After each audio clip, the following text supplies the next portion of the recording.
நான் மக்களே காலையிலேயே தரமான ப்ரோமோ ஒன்று வந்து இறங்கிது. வீட்டுக்குள்ளே கேப்டன்சி டாஸ்க் நடந்திருக்கு. ஸோ அந்த டாஸ்கினுடைய அந்த ப்ரோமோ காட்சிகள் தான் காலையில் வந்து ஃபஸ்ட்டு ப்ரோமோவை வந்து ரிலீஸ் பண்ணியிருக்காங்க. இந்த டாஸ்கில் வந்து ஒருத்தங்க வந்து ஜெயிச்சிருக்கிறதா சொல்கிறாங்க. அது யாருன்னு சொல்லிட்டு நான் உங்களுக்கு வந்து பின்னாடி சொல்கிறேன். ஆக்சுவலாக வந்து இது என்ன டாஸ்க்கு, என்ன ஆச்சு, என்ன பிரச்சனை, ப்ரோமோவில் சொல்லப்படக்கூடிய விஷயங்களை தான் நான் உங்கள்கிட்ட வந்து சொல்ல போகிறேன். என்ன ஆச்சு அப்படின்னு பார்த்தோம் அப்படின்னா, கேப்டன்சி டாஸ்க் வந்து நடக்குது. மொத்தம் இந்த கேப்டன்சி டாஸ்கில் வந்து பங்கேற்கிறது யார் அப்படின்னா, மொத்தம் 4 பேர் வந்து பங்கேற்கிறாங்க. ஒன்று சபரி, இன்னொன்று திவ்யா, இன்னொன்று பார்வதி, இன்னொன்று பார்த்தீங்கன்னா நம்ம பிரதீப். என்னடா பிரதீப் போய்ட்டனா? ஆமாம், பிரதீப் போயிட்டனால இப்போ 3 பேர் மட்டும் வந்து இந்த கேமில் வந்து பார்ட்டிசிபேட் பண்ணுறாங்க. என்ன கேம் அப்படின்னா, 4 பாட்டில் கொடுத்துருவாங்க. அந்த 4 பாட்டில் பார்த்தீங்கன்னா சென்டரில் வந்து நிற்க வச்சுருப்பாங்க. இவங்க 3 பேருக்கும் பார்த்தீங்கன்னா 3 இடங்கள் வந்து லாக் பண்ணி கொடுத்துருப்பாங்க. 3 ரவுண்டு போட்டு கொடுத்துருப்பாங்க. அந்த 3 ரவுண்ட்லேயே இருக்கணும். இவங்க பஸர் அடித்த உடனே அந்த பாட்டில் எடுத்துகிட்டு வந்து அவங்களோட ரவுண்டில் வந்து இருக்கணும். ஸோ அவங்கக்கிட்ட இருக்கக்கூடிய அந்த பாட்டில் வந்து பிடுங்கிறதுக்காக பார்த்தீங்கன்னா அவங்க 2 பேர், மற்ற 2 பேர் வந்து ட்ரை பண்ணலாம். யாருக்கிட்ட வந்து பாட்டில் அதிகமாக இருக்கோ அவங்க ட்ரை பண்ணி அந்த 4 பாட்டில் வந்து யார் வச்சுருக்காங்களோ, இல்லை அதிகமான பாட்டில் யார் வச்சுருக்காங்களோ அவங்க தான் வந்து வின்னர். இந்த மாதிரி தான் வந்து டிசைன் பண்ணியிருக்காங்க. இதில் வந்து பிடுங்கிறது செய்கிறதுலாம் வந்து இருக்கக்கூடாது போல். மேபி வந்து அதாவது எப்படின்னா, அந்த பாட்டில் வந்து அவங்க வந்து வச்சுட்டு இருக்கும்போது ஒரு எக்ஸாம்பிளுக்கு சொல்லணும் அப்படின்னா, சபரி வந்து 2 பாட்டில் கையில் வச்சிருக்கிறாரு. அந்த 2 பாட்டில் பார்த்தீங்கன்னா பிடுங்கிறதுக்கு இந்த பக்கம் திவ்யாவும் ட்ரை பண்ணுறாங்க. அந்த பக்கம் பார்த்தோம் அப்படின்னா பார்வதி வந்து ட்ரை பண்ணுறாங்க.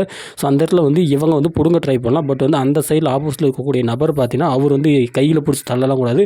இது மட்டும் தான் உடம்புல வந்து இடித்து தள்ளுறது அந்த மாதிரி தான் வந்து பண்ணும். ஸோ அந்த மாதிரியான ரூல்ஸ் வந்து கொடுத்துருக்காங்க. அந்த மாதிரி வந்து 3 பேருமே தன்னுடைய பாட்டில் வந்து பாதுகாத்துக்கிறதுக்காக இந்த ஒரு விஷயத்தை வந்து பண்ணுற மாதிரி தான் வந்து அந்த கேமை வந்து டிசைன் பண்ணியிருக்காங்க போல். ஸோ அந்த மாதிரி தான் வந்து கேம் வந்து போயிட்டுருக்கு. அப்படி வந்து போயிட்டு இருக்கக்கூடிய அந்த ஒரு நேரத்தில் நம்ம சபரிக்கும் பார்வதிக்கு இடையில் ஒரு தள்ளுமுள் ஆகுது. நம்ம பார்வதி பார்த்திங்கன்னா சபரிக்கிட்ட இருக்கக்கூடிய பாட்டில் வந்து பிடுங்க வந்து ட்ரை பண்ணுறாங்க. அப்படி பிடுங்க ட்ரை பண்ணும்போது சபரியுடைய கால் பார்த்திங்கன்னா தெரியாமல் பார்வை மேலே வந்து பட்டு அவங்களுடைய கையோ காலையோ வந்து சம்திங் வந்து நசுக்கிடுவாங்க போல். அதனால் பார்த்திங்கன்னா சரியான காண்டான பார்வதி, எப்பட்றா நீ வந்து நசுக்கலாம்னு சொல்லி நம்ம அக்கா ஏறினு போகிறாங்க. ஏறினு போனோன்னு சபரி பயங்கர வெறி கிளம்பிடுறான். என்ன நீ என்னையே வந்து எத்துன்னு வரையா அப்படின்னு சொல்லிட்டு பதிலுக்கு பார்த்திங்கன்னா பிடிச்சி புஷ் பண்ணி விடான். பிடிச்சி நல்லாவே பார்த்தா தெரியும், ஓங்கி வேகமாக பார்த்திங்கன்னா தள்ளுன்னு அந்த விஷயத்தை நம்மளால் வந்து பார்க்க முடிஞ்சுது.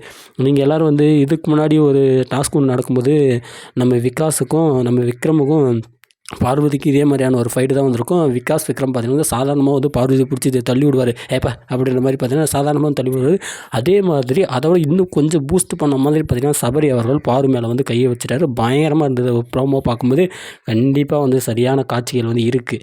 அண்ட் தென் இந்த டாஸ்க்கை பொறுத்த வரைக்கும் இப்போ வந்து சொல்ல போகிறது என்ன அப்படின்னா, பார்வதி அவர்கள் தான் வந்து ஜெயிச்சதாக வந்து சொல்கிறாங்க. பார்வதி ஒரு வேளை ஜெயிச்சிருந்தாங்க அப்படின்னா நம்ம எல்லாருக்குமே வந்து ஒரே கொண்டாட்டம். ஒரு வாரம் முழுக்கவே ஒரே சண்டை காட்சிகளாக இருக்கும்.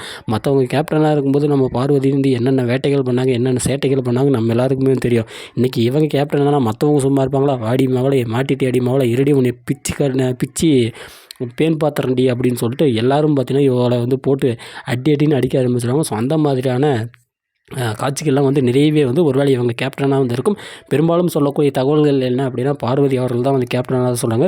சபரி கேப்டனானால் வந்து பெருசாக வந்து எனக்கு வந்து பண்ண மாட்டார். அப்படியே வந்து இருந்துட்டு அப்படியே வந்து கரெக்டாக வந்து டீமெல்லாம் மேனேஜ் பண்ணிட்டு பெருசாக வந்து சண்டே பண்ண மாட்டார். ஆனால் பார்வதி சும்மா இருக்க மாட்டாங்க. என்னையே தள்ளி தானடா நீங்கள் வந்து கேப்டனான, என்னை அடித்து என்னை உடைச்சி என்னை வந்து கீழே படுக்க வச்சு இந்த மாதிரிலாம் வந்து பண்ணிவிட்டு நீ வந்து கேப்டன் ஆகிட்டா நான் உன்னை சும்மா விடுனாடா அப்படின்னு சொல்லிட்டு பாருக்கா வந்து ஏறினு போவாங்க. ஆனால் ஒரு வேளை பார்வதி கேப்டன் ஆகிட்டாங்க அப்படின்னா ஒட்டுமொத்த பிக் பாஸ் ஹவுஸுமே பார்த்தீங்கன்னா அவங்களுக்கு எதிராக வந்து திரும்பி நிற்கும். திவாகர் மட்டும்தான் வந்து சப்போர்ட் பண்ணுவார். இதுதான் ஒரு நிதர்சனமான ஒரு உண்மையாக இருக்கும். பார்க்கலாம் பொறுத்திருந்து என்ன நடக்கப் போகிறது என்று.